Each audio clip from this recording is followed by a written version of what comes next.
Now, the greatest radio shows of all time. Suspense. The Shadow Node. Washington calling David Harding, counter-spy. Classic radio theater. The Great Gildersleeve. Fibber McGee and Molly. Dragnet. Gunsmoke. The Lone Ranger. Now, step back into our time machine with your host, Wyatt Cox. Good evening, friends of the Inner Sanctum. An episode of Inner-Sanctum-Mysteries, The Edge of Death, as it was originally broadcast on January 15th, 1946. And we thank you for tuning in on this Saturday. This is the 15th day of January, 15th day of the year, and we have 351 days remaining until we get to the end of this year. New Connecticut declared its independence on this date in 1777. New Connecticut, now known as Vermont. University of Notre Dame received its charter from the state of Indiana in 1844. A political cartoon for the first time symbolized the Democratic Party with a donkey. A live jackass kicking a dead lion by Thomas Nast for Harper's Weekly in 1870. In 1889, the Coca-Cola Company was incorporated in Atlanta, Georgia in 1889, then known as the Pemberton Medicine Company. James Naismith published the rules for basketball in 1892. It was in 1936 the first building completely covered in glass completed. That was in Toledo, Ohio, in the building for the Owens, Illinois Glass Company. You know, the Corning people. The Japanese driven off Guadalcanal on this date in 1943, and the world's largest office building, the Pentagon, dedicated in Arlington, Virginia in 1943. The brutalized corpse of Elizabeth Short, the Black Dahlia, found in Los Angeles on this date in 1947. The first Super Bowl played in Los Angeles on this date in 1967. Kansas City Chiefs fans will not talk about it. They were in it. They just won't talk about it. The Soviet Union launched Soyuz 5 on this date in 1969. Muammar Gaddafi proclaimed premier of Libya in 1970. Citing progress in peace negotiations, President Nixon announced the suspension of offensive action in North Vietnam in 1973. Because of the progress made in the negotiations between Dr. Kissinger and Special Advisor Lee Dak-to, President Nixon has directed that the bombing, shelling, and any further mining of North Vietnam be suspended. This order went into effect at 10 a.m. today, January the 15th, Washington time. It was on this date in 1976, the would-be assassin of President Ford, Sarah Jane Moore, sentenced to life in prison. In 1986, the Living Seas opened at Epcot Center in Walt Disney World. It was on this date in 1988, Jimmy Snyder, Jimmy the Greek, ended his career as a sports commentator by making what was viewed as a racist statement to WRC TV reporter Ed Hodeling. The black is a better athlete to begin with because he's been bred to be that way, because of his high thighs and big thighs that goes up into his back, and they can jump higher and run faster because of their bigger thighs, you see. The white man has to overcome that, but they don't try hard enough to overcome it. Jimmy the Greek, who was fired by CBS the next day, he died in April of 1996 in Las Vegas. The UN deadline for the withdrawal of Iraqi forces from occupied Kuwait expired on this date in 1991, preparing the way for the start of Operation Desert Storm. Wikipedia went online on this date in 2001. In 2004, the NASA Spirit rover rolled onto the surface of Mars. In 2009, U.S. Airways Captain Chelsea Sullenberg guided a jetliner disabled by a bird strike just after takeoff from LaGuardia Airport in New York City to a safe landing in the Hudson River. All 155 people aboard survived. Passing away on this date in history, actor Ray Bolger, also songwriter Sammy Kahn, musician Harry Nilsson, who put the lime in the coconut. Billiards player Minnesota Fats, played in the movies by Jackie Gleason. Musician and composer Les Baxter. Pro wrestler Jimmy Snuka and Rocky Johnson, the father of The Rock, who just passed away last year. Also, the Cranberries' Dolores O'Riordan. of the Cranberries, and actress Carol Channing. It's a delightful lady, and she lived to a nice old age. I will say that. One of the great things is that she supported music in public schools, and that was such a great thing. This is the birth date of actor, writer Goodman Ace, also Greek shipping magnate Aristotle Onassis, drummer Gene Krupa, Lloyd Bridges, pro wrestler Eddie Graham, musician visual artist Captain Beefheart, and Leonard Skinner's Ronnie Van Zant. This is also the birth date of Dr. Martin Luther King Jr. We've got some difficult days ahead, but it really doesn't matter with me now because I've been to the mountaintop. I have a dream that one day this nation will rise up and live out the true meaning of its creed. We hold these truths to be self-evident that all men are created equal. So I'm happy tonight. I'm not worried about anything. I'm not fearing any man. Mine eyes have seen the glory of the coming of the Lord. When we allow freedom ring, when we let it ring from every village and every hamlet, from every state and every city, we will be able to speed up that day when all of God's children, black men and white men, Jews and Gentiles, Protestants and Catholics, will be able to join hands and sing in the words of the old Negro spiritual, free at last, free at last, thank God Almighty, we are free at last.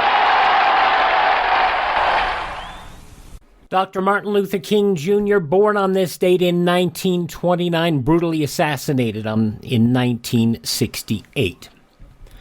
She was Lois Lane in the early Superman shows. Phyllis Coates, 95 today. Child actress Margaret O'Brien, whom we heard over Christmas in an episode of the Jimmy Durante Show, 85 years old today. From SCTV, Andrea Martin, 75. Maria del Rosio Mercedes Pilar Martinez Molina Baeza, better known to Americans as Charo, was born on this date. She's either 71 or 75 or 81. The government says 71. In an interview, Charo said, "Around the world, I'm known as a great musician." And she is. She's quite a guitar player, in case you didn't know. But in America, I'm known as the Coochie Coochie Girl. That's okay because Coochie Coochie has taken me all the way to the bank. Pam on room 222 is Shirley Cummings. Tanisha, is 69 years of age. Mario Van Peebles is 65. Lisa from Lisa and Cult Jam is 55. Shane McMahon, the son of Vince McMahon of the WWE, and the grandson of Vincent J. McMahon, the founder of the Worldwide Wrestling Federation. Anyway, Shane is 52 today. From 227 and Jerry Maguire, Regina King is 51. Singer Howie Day is 41, as is rapper Pitbull, 41 years of age. Those some of the people celebrating the 15th day of January is their birthday, and if this happens to be your birthday... Hi, we're the Four Freshmen, and we just want to say, Happy birthday to you! From 76 years ago, January 15th, 1946, the inner-sanctum-mysteries drama, The Edge of Death. That's next here on this Saturday Classic Radio Theater. Well, you've heard me talk about Mike Lindell, the inventor of My Pillow, and how his pillow's given me a great night's sleep. He continues to roll out new offers on his products. His latest on the towel sets. Now, towels aren't something you think about. I never knew what I was missing till I tried the towels last year. You've all helped build Mike Pillow into the incredible company it is today, and trust in Mike Lindell has given you a better night's sleep. Mike's now changing the game with a 6-piece towel set, USA cotton, extremely absorbent, yet still providing that soft feel you look for in a towel. 2 bath, 2 hand towels, 2 washcloths for a limited time, $39.95 using our promo code USA. It retails for over $100. Remember, all MyPillow products come with a 60-day money-back guarantee. Go to MyPillow.com, click on the Radio Listener Square, use this promo code USA to get this price of $39.99 on the towels, or call 1-800-951-8175. And before we get started here with this Saturday edition of Classic Radio Theater, or get started with Inner Sanctum Mysteries, I should say, I want to say a quick word. This has been a very weird start to year number 6 of Classic Radio Theater here on your favorite station. It's really been unusual. And the main reason it has been unusual is that we have had a lot of changes in the last month. And a lot of them were things that were kind of pushed onto me, and some of the other them were things that that I have chosen to do. And one of the things that we did is we moved all of our podcasts. And to those of you who follow us on Facebook, you notice that our Facebook name now is facebook.com/Classic Radio Theater with Wyatt Cox. You notice that our web page, well, we've changed a lot of things. We have a presence established back on the Twitter machine, and that handle is Classic Radio WC. That is Classic Radio WC. And we made a lot of changes for one very important reason, and that is so that for the years to come, we could continue to bring you great classic radio programs. It is going to be slow going. It's probably going to be a few months before we're able to bring up any of our back catalog, if we're even ever able to do that. And if we're able to do that, boy, it'll be an interesting challenge, but we will do what we can with that. In the meantime, I want to thank each and every one of you for having made us a part of your day. Going to be here as long as you listen. And please follow our pages and join us, won't you please? Search on your podcast apps. We should be on all of them now. The major podcast apps, search for Classic Radio Theater with Wyatt Cox. And we thank you so much for doing all of that with us and for us. And we're going to get more of our old Wyatt's favorite radio shows up as well. Now, to the meat of the story, if you will, January 15th, 1946, Inner Sanctum Mysteries, The Edge of Death.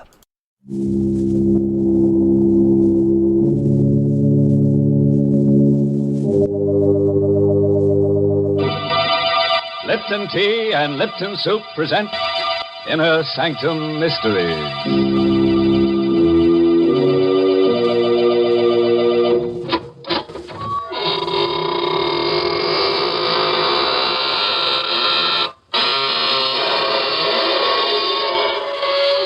Good evening, friends of the Inner Sanctum. Here's your host at the creaking door. Through these portals pass the world's most horrified people. Oh, what's the matter? Did my happy medium startle you? Sorry, I keep him around to get in the right spirit, you know. Oh, by the way, if you feel a cold, thin sliver of steel across your neck in the next half hour, sit perfectly still. Someone's got an edge on you. And now here's a little tale of horror that speaks for itself. The Edge of Death. Written by Frederick Matho and starring Larry Haines in the role of Ralph. We're going to tell you of a night Satan played a game of murder along a deserted strip of Manhattan's waterfront. For his sport, he chose 2 friends. For his victim, a woman. And the weapon he suggested he had long ago placed in the hands of another murderer. The weapon was a long, slender, graceful rapier, which first drew blood at the hand of Rasputin, the mad monk of Russia. Denton, oh, Brett. Open up. Denton. Oh, Ralph Fitkin.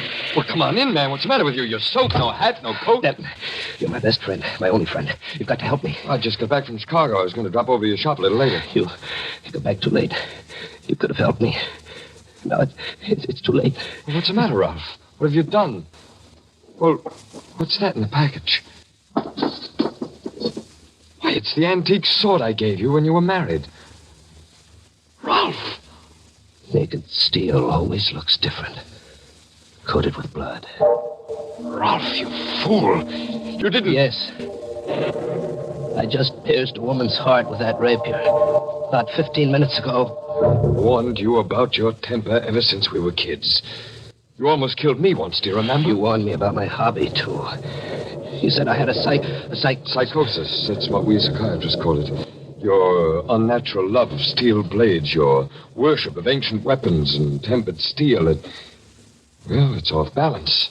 There's nothing in the world more beautiful than a piece of true hand-forged steel. It's an art as old as man. Yes, I know. We've been over all that before, but now you're a murderer. And I want to know everything that happened. It's too late, Denton. I only came... Maybe I can dig something out of you that might help your defense. Now, Ralph, close your eyes. Close your eyes and let your mind wander. Tell me the first image you get. Tell me every detail, no matter what. I see the wedding. Here at your house. The guests have left. Ingrid is blonde and beautiful in white satin. She's standing beside me. And you've come toward me with a package. Denton, it was so good of you to make such a beautiful wedding for us.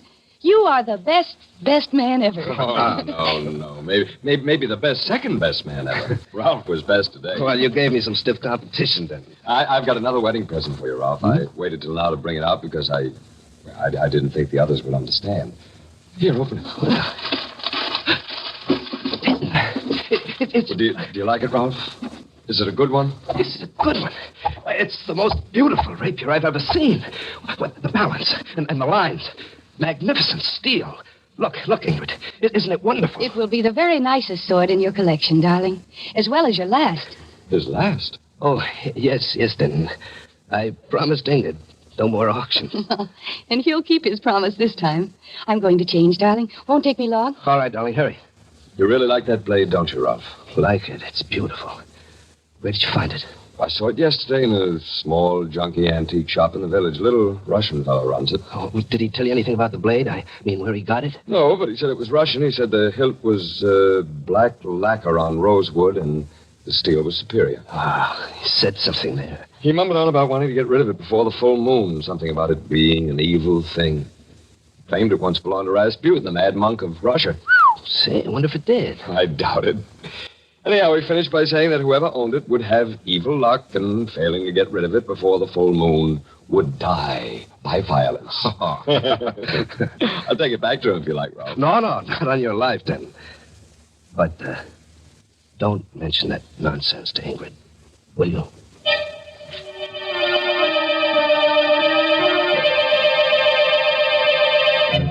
I remember all that myself, Ralph. I left for Chicago that night.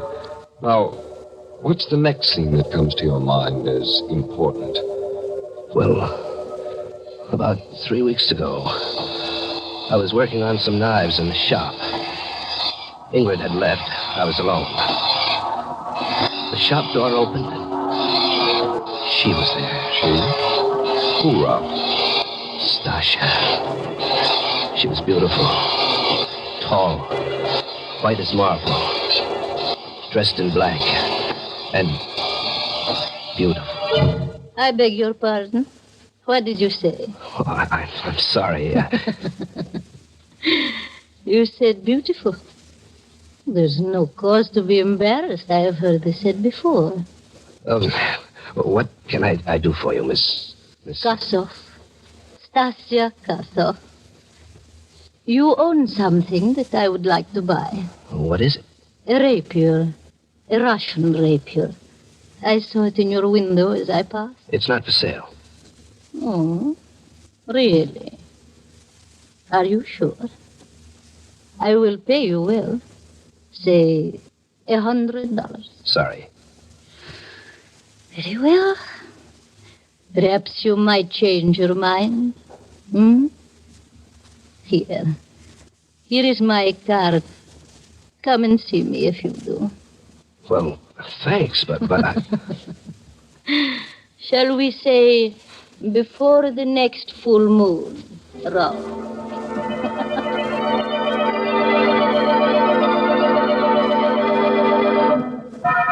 Ralph, if it weren't for that blood-stained rapier on the table, I'd say you were lying. How could this woman know your name or anything about the legend of the rapier? I know how. What happened then, Ralph? I've handled steel all my life.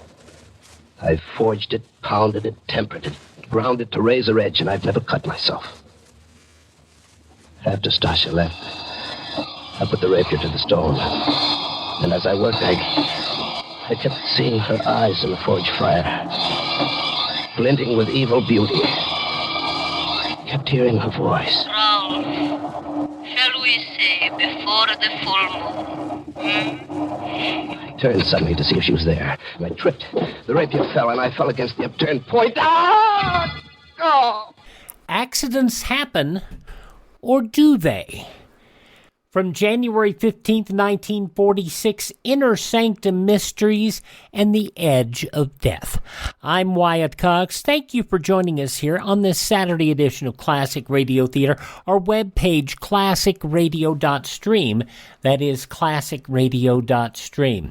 We'll get back to the Edge of Death, but first the news from 76 years ago. Oh, come on, I hate you. You have no right to speak to me. You're stupid, you're evil. You believe in your God, guns, and gold. You shouldn't have the right to vote. We must fix this disgusting country now. We want socialism now. Whoa there, little fella. Our U.S. Constitution protects your right to say these things, even if they are drivel. Our founders believed in our inalienable rights granted by God, not some mafia. Our Bill of Rights protects your personal freedoms, your absolute right to speak to others, whether loving and kind or hateful and stupid. Utopia doesn't exist. It only destroys. Millions of innocents slaughtered by the communists in Cambodia, China, and the Union of Soviet Socialist Republics. And millions of people were gassed by Hitler's National Socialist Party. Where do you stand? Help us save the Constitution and restore our American dream. Go to SaveMyFreedom.com. That's SaveMyFreedom.com. Brought to you by the American Media Council.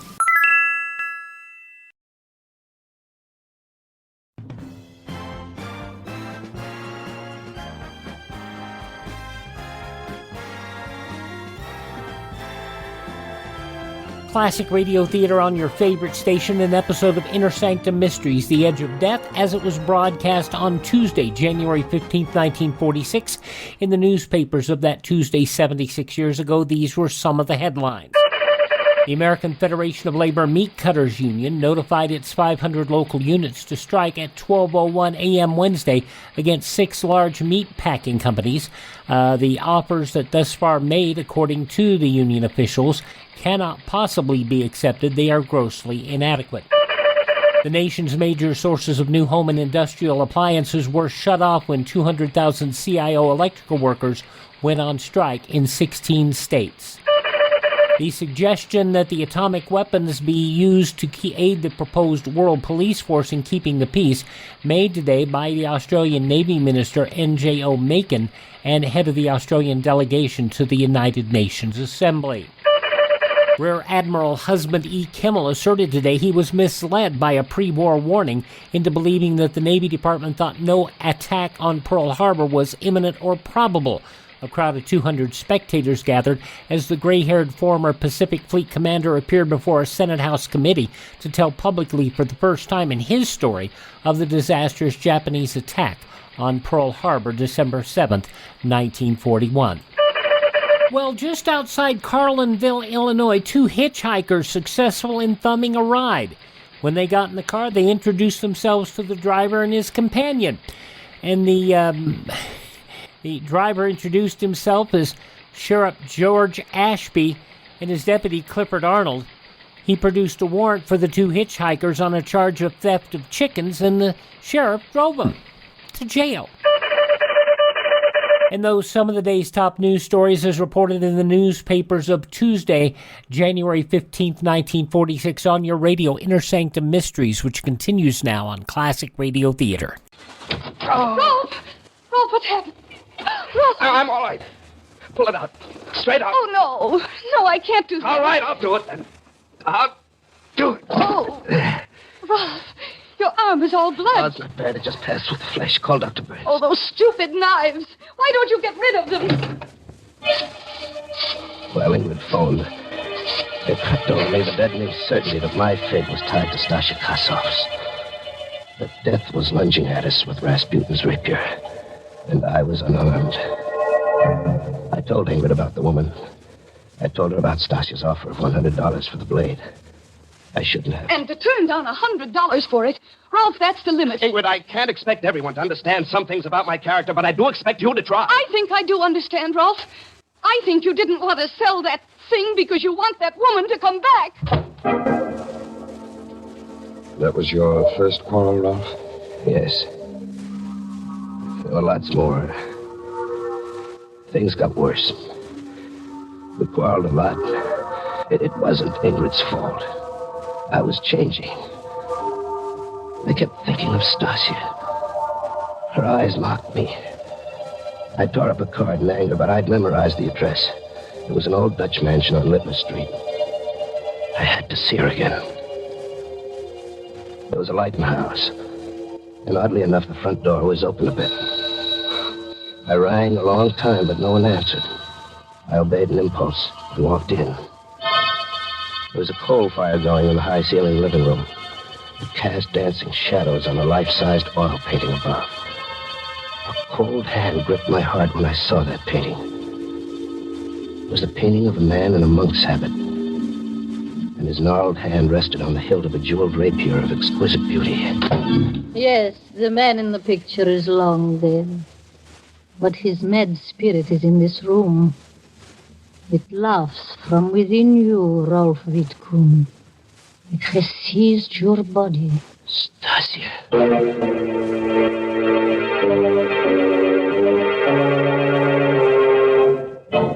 You know, if I were Ralph, I wouldn't be seen dead with somebody else's spirit.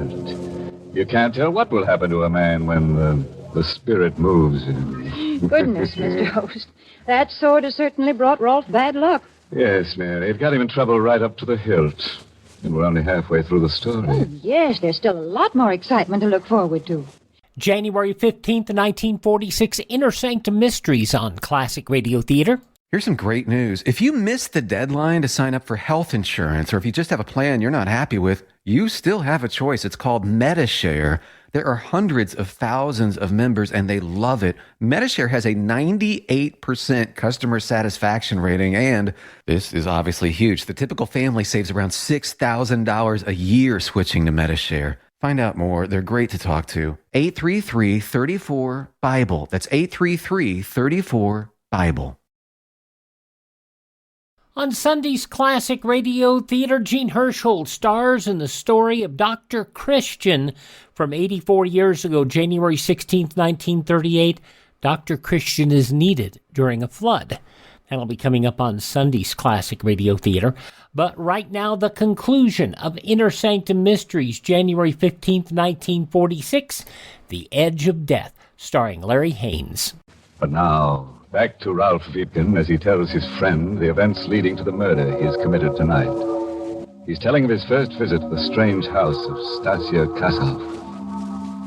So the Kosov woman convinced you that the spirit or the ghost of Rasputin had taken possession of your body, and you fell for it. Oh, I fought against believing it, Denton. But it did explain so many of the strange promptings that have been stirring me all up inside. Did she say anything more about it? No. I turned to face her. She was a smiling column of white beauty, sheathed in black satin. Miss Kosov, how is it? Stasia. Call me Stasia. How is it you know my name? What do you know about the rapier? Does it matter? You have changed your mind, perhaps? About selling me your rapier? Hmm? No, I came to ask you about it. Or you came because you are confused? We will discuss it. But first, let us have some tea. Yes? I examined the room while she was out of it. On the wall across from the fireplace were 5 oil paintings. All of them portraits of men. At first I thought the light was playing tricks. It wasn't. Each face was painted with closed eyes. Each was a study in sleep or death. You like my painting? Come and sit down.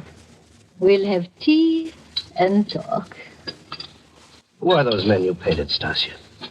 The 5 men you see in those paintings, each own the rapier you now possess. Good Lord. Then they're... Dead. And the dates on the paintings? Those are the dates on which they died, Rolf. Each on a day of the full moon. Each kept the rapier beyond the time he should have. More tea? Stasia's eyes were eager and wide. My ears began to ring. I recall setting the cup down. I remember Stasia's voice a long way off.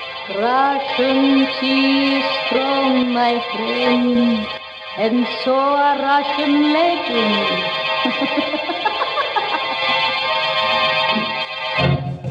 This is all so fantastic, Ralph. Are you sure it wasn't something you dreamed? Something I dreamed? No, she drugged me. It was no dream. Those portraits were no dream. The painting of Rasputin was no dream. They were there when I woke.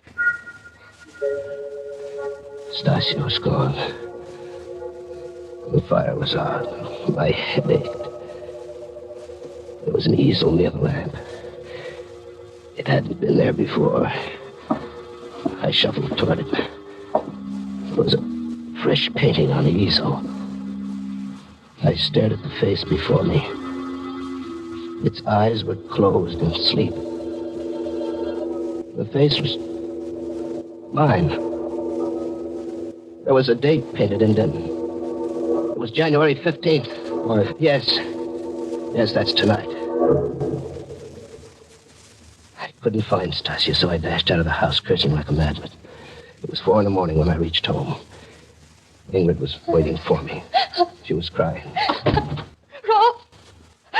Rolf, darling, where have you been? Why? What difference does it make? You've been to see that Kossoff woman. Yes, I've been to see that Kossoff woman. Oh. I had to. I'm losing my mind, Ingrid. Something's trying to kill me. That woman knows about it. She knows how and when it'll happen. And the funny thing is, I don't care anymore. I don't care. Rolf, where are you going? Back to the shop. Back to that cursed rapier. In the shop, I tried to reason the thing out. I was toying with the rapier. There was a tiny green speck on the black hilt. Idly, I picked at it with my thumbnail, and a chip of lacquer snapped off. The hilt was supposed to be wood. But here was what looked like a large emerald. Hard pounding, I chipped and picked at the lacquer until bit by bit I uncovered the most dazzling and richly wrought collection of jewels I'd ever seen. Set in solid gold were pearls, rubies, emeralds, and a magnificent star sapphire. This was the bejeweled blade that Rasputin held in his hand in Stasia's painting. This was Rasputin's rapier. I returned to Stasia's house. Like the first night, the door was ajar. Like the first night, I walked in. I walked into the living room. I looked about. Nothing had changed. Nothing, that is, except that mine was the 6th painting, now hung beside the others. And the easel already had a fresh canvas. Stasia was already painting a new portrait. The face was indistinct, but the date was clear. 1 lunar month from tonight. I gave up and walked home with the rapier under my arm. It was drizzling and foggy along the waterfront, and I was sick inside. I kept hearing Stasia's voice locked in my brain. Tonight is the last night you may own the rapier, Rolf. But there is a way out. Way out? How? There's no way out as long as either of us lives. There is a way out, Rolf. Kill her and come to me. Tonight is the night of the full moon, Rolf. If I own the rapier, you will be safe. Kill her, Rolf. Kill her and come to me. Somebody's following me. A woman. I could hear her high heels on the cobblestones. I just passed that little blind alley. You know, the one about a block away from my shop. I decided to trick her. I stopped short. I spun around and caught sight of a woman in black as she darted into the alley. It was Stasia. And there was no exit from that alley. I tiptoed to the entrance and leaped into its shadows. All I could see was a large empty carton against the far wall. She had to be behind that. I gripped the jeweled handle of the rapier until it burned my hand. Only one searing thought in my tired mind. Stasia must die. I took a deep breath and drew the needle-pointed steel back. Aimed at where I judged her heart to be. And thrust. Rolf. I drew the blade out, and her body slumped forward. I lit a match to see her face. But it wasn't Stasia Karasov I had killed. It was Ingrid. My wife. Ingrid.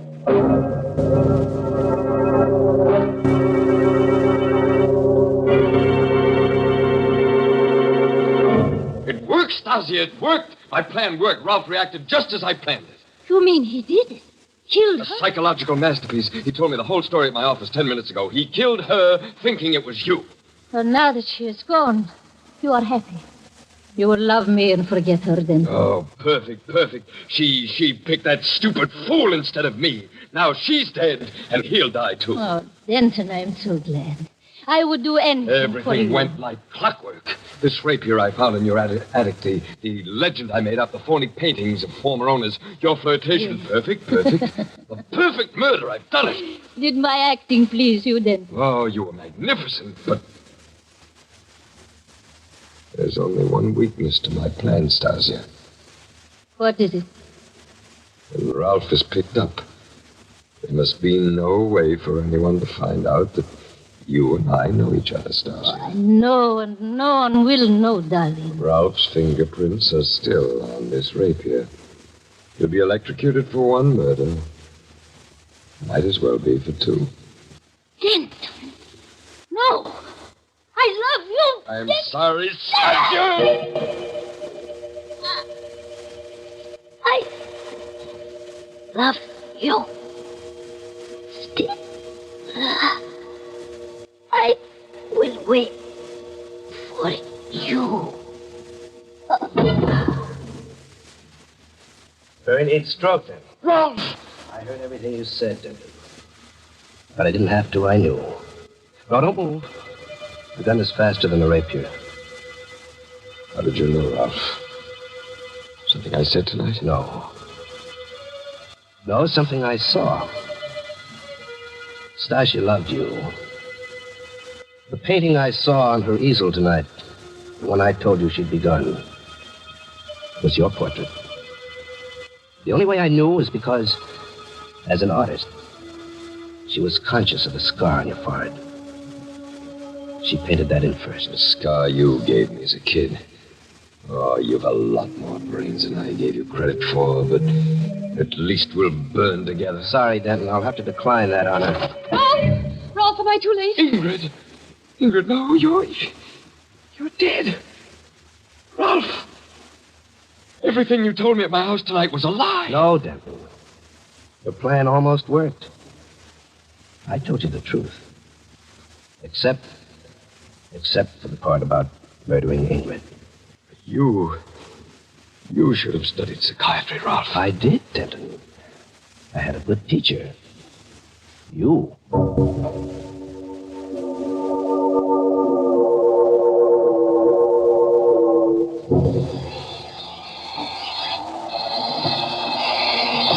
Are we going going home soon, darling? Uh-huh. You seem so far away, Rolf. Is anything wrong? No. I've been thinking about Denton. Odd the way things turned out. He made up that story about the rapier and its belonging to Rasputin and its owners dying on the night of the full moon. You don't believe it, do you? No. But what he thought was a cheap blade turns out to be a priceless treasure. It matches the one Rasputin held in his hand in the painting. That was coincidence, darling. Come on, now put your work away. Let's go home. It's late. Mm-hmm. Such a beautiful night, Rolf. Let's walk home. All right. You know that painting Stasia started of Denton, the one that gave us plot away? Yes? It had a date on it. I wonder what ghostly hand guided her brush as she wrote that date. Why? The date she wrote was today's. There's a full moon. And tonight was the night Denton was electrocuted.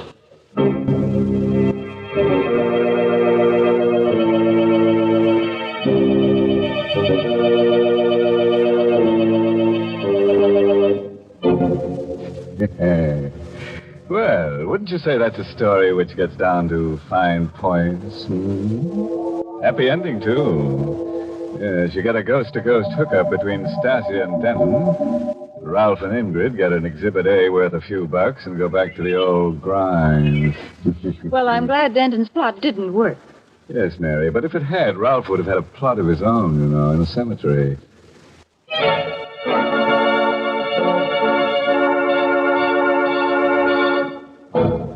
And now, friends, in case you're wondering, we do have a moral for tonight's story.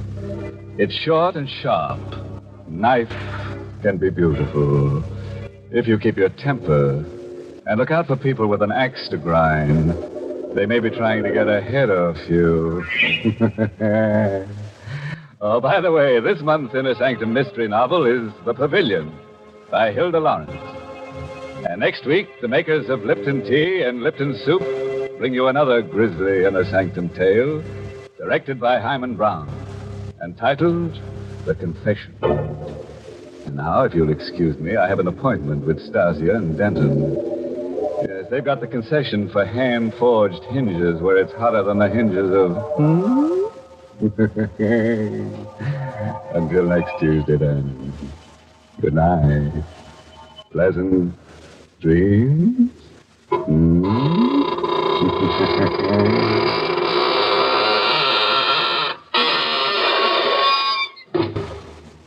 From 76 years ago, January 15th, 1946, Inner Sanctum Mysteries here on Classic Radio Theater.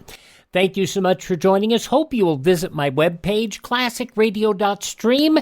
There you can stream our shows on demand. You can get all of our social media links. You can learn more about building a classic radio collection of your own. And you can contact me through that page, classicradio.stream. Don't forget our shows are also available almost everywhere podcasts are served, including Spotify, Spreaker, TuneIn, Apple Podcasts. Just search for Classic Radio Theater with Wyatt Cox. That's Classic Radio Theater with Wyatt Cox. And please take a moment to thank this radio station and support their advertisers. The advertisers pay the bills for your favorite station to stay on the air, and the radio station keeps us on. Nice relationship, wouldn't you say? I'm Wyatt Cox. Have a great Saturday. Tell all your friends the great radio shows are right here at this spot on the dial.